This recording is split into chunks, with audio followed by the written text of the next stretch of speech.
An air traffic controller comes to work at the Montreal Air Traffic Control Center.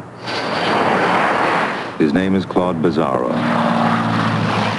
Airports depend on controllers like Bizarro.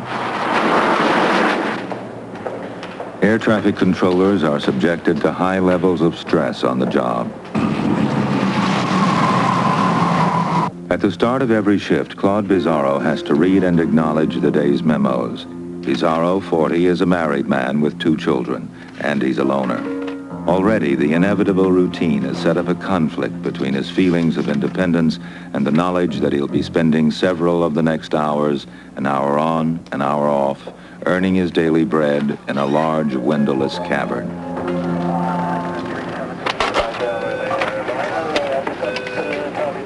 Yes, sir. Claude Bizarro spends his workday surrounded by high technology, guiding unseen pilots to and from Montreal's Dorval Airport. Working in both French and English only adds to the stress. Claude Belval, 40, with 2 children and a 3rd due any day, is a friend and colleague of Bizarro. Belval makes several pilgrimages a day to purchase packets of his favorite stress resistor from the machine in the cafeteria.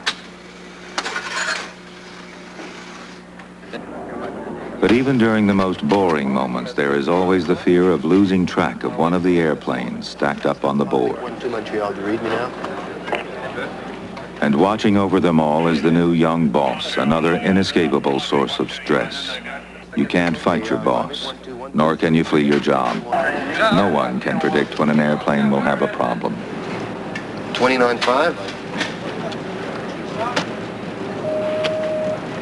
He reported level at 24 at my frequency.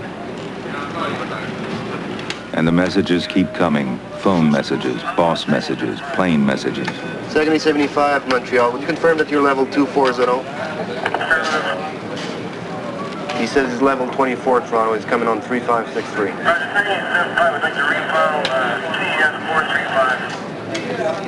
Roger, second 75. Call the Toronto Center now. Frequency 356.3.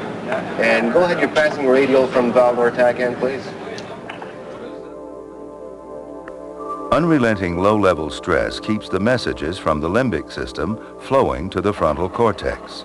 The physiological reactions to stress are kept constantly at a low boil.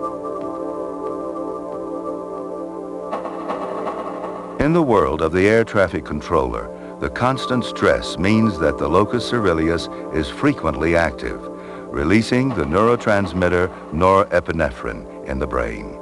Fight or flight signals move ceaselessly from cell to cell. As more messages cross the synapses, the brain is activated again and again, keeping the organism revved up for fight or flight. Well, I get stomach problems, yes I do. Maybe not ulcers, but I get very often gastritis, and I'm sick. My stomach is sick. There certainly are the physiological responses which would lead to ulcers, heart disease, and cancer. One gets to a place under that kind of severe, prolonged stress that your normal regulatory mechanisms are unable to cope with the demands that you're putting on them. If stress is prolonged, if the brain has no chance to renew itself, the initial adaptation of the organism can be followed by exhaustion, disease, and even death. The occurrence of that physical aggravating stimulus simply sets the stage for the stress response. That the stress response is then going to be determined by the environment in which it is embedded and what the organism can or cannot do about it. You're unreadable. Try it again.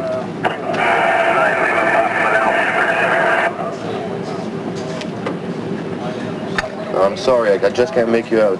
You're unreadable. You always know that there's people on board. That's why until the last second, you're trying to do anything to separate the airplanes. No, 3594, I'm not getting your ident feature. Try it again. 3594. Hein? Là, Ouais. tu vas mettre ton radar, là, ton parrot, là, il est désagréable, puis il va le fermer complètement. Ah bon. C'est gentil. 598 for your radar contact. Ben, j'ai-tu le choix? Combien de temps qu'il pense travailler dessus? Radar will be out for 2 hours.